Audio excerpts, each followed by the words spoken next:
Okay, how you can use running to make all aspects of your life better, improve in all aspects of your life. And this is to do with focus. Like you're focusing on something that's a physical activity that takes mental capacity also to plan, to be strategic in your scheduling, and to get better. That's what you're here for. You're here to get better at something that's actually pretty simple, but difficult to make massive leaps forward. And that's what we're trying to do. We're trying to make a leap forward as fast and as efficiently, as optimally as we can. And with that level of focus means that other aspects of your life are going to fall into place as well. And let me kind of explain what I mean by that. So when I got back into running, I was 27. I was madly like obsessed with my career. And then I took a sabbatical where I went cycle touring in Asia. And within that year of cycle touring in Asia, it was meant to be 6 weeks. They turned into 3 months, then it turned into a year. I was just cycling all over Asia.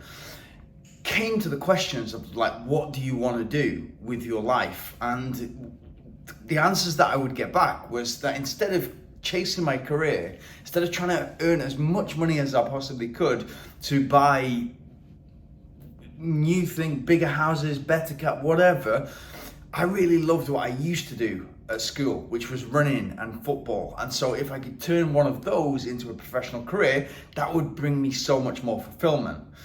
So I got back into running. I stopped, I got to the end of a big cycle tour and then I started running. Literally, it was like 3rd, 4th of January 2010. This is 13 years ago, or over 13 years ago. And what happened naturally is that I'd gone from that like hyper-focused career, and so I was just, all my friends were either work colleagues, friends that I'd kind of met along the way when I'd been out partying at night in Manchester, and then I'd been moving around. I'd been in Scandinavia, and then I'd been in Spain.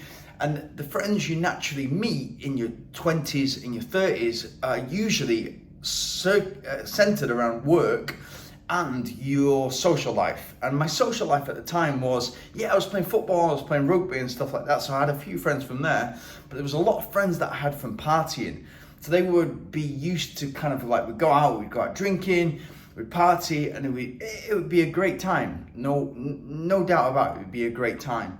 But when I switched my focus to running, and then as that got serious, and then you start kind of after a month, after 6 weeks, after 8 weeks, I wasn't drinking at all when I was cycle touring. So it was very easy for me to kind of to reduce the amount I was drinking once I started running and realized that every time I went out the weekend and drank, it was a step back for me. I didn't feel like running the next day, didn't feel like running the day after that, especially after a heavy night out.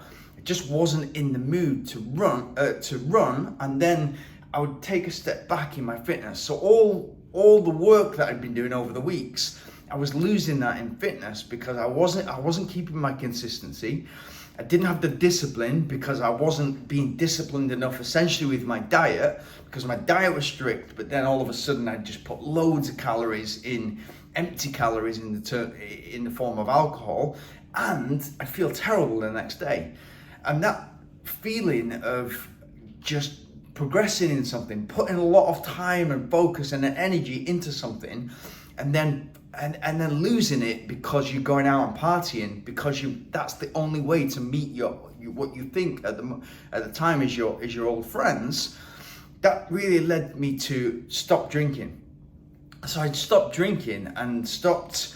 I'd still party from time to time, but I'd stop focusing on that part of my life and focus all my attention into my work at the time, but mostly into my running. And I want to get better at my running.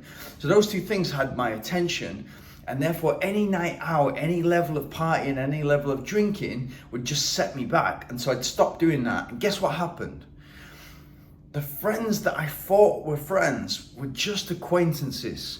And they were just people that I would kind of like know on the surface level friend, if you like, that I'd know a little bit about. Like we'd have a drink together, I'd buy them a drink, they'd buy me a drink. We'd kind of have these like normal conversations that you would have in a bar or a club, but I wouldn't know them any deeper than that.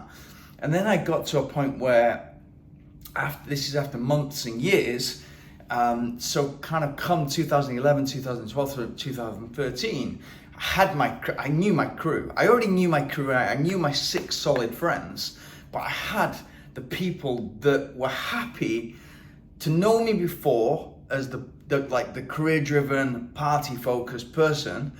And now I transitioned into something that was much more healthy for me, for my body, for my mental state, and also obviously that feeds into your career. And they were happy to be on that journey, and they were happy for me because I was much happier in myself.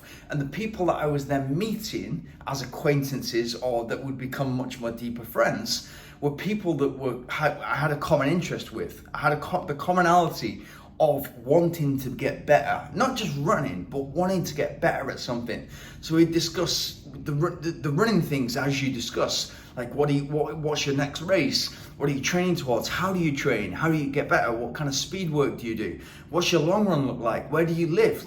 All these different things that become much more interesting. And then what you get invited to is running or fitness related or outdoors related activities, which are way more interesting than just a party in a club in the middle of nowhere. It was hiking.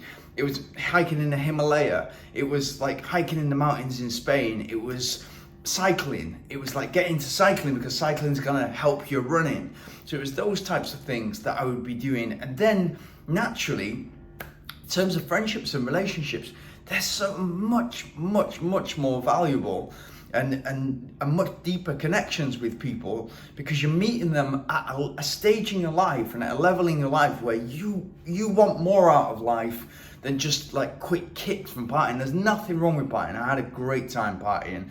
I still do party from time to time, but I just don't drink. I just figured out that it's just a step back for me. And I don't want to take 3 steps forward and then take 3 or 4 steps back. I just didn't want that. I just want to keep moving forward. And running for me gave me that focus, and that leads into all aspects of your life. So that helped my career, no doubt. That made me a better recruiter. That made me a better headhunter, because all those skills naturally came from, and they already came from my sporting life. They already came from like me growing up playing football, cricket, running, basketball, tennis, table tennis, badminton, anything you could possibly imagine. All those skills that come from sport led into my career anyway. But now I had running and that discipline and that relentless nature, everything that comes from wanting to be good at something that's actually very simple. It's all about work ethic. That feeds back into your career. So all of a sudden you have a better circle of friends and deeper connections with people, and you have a better career. You're better at your job, you're better at your business, whatever it is you're doing, because those things complement each other. You're not hammered on the weekend, and therefore it doesn't kind of take you into Wednesday to wake up and think, oh, okay, I've got something to do. You're kind of on it all the time, because in all aspects of your life, you think to yourself, if you're going to do this, we may as well be 110% all in. Otherwise, what's the point?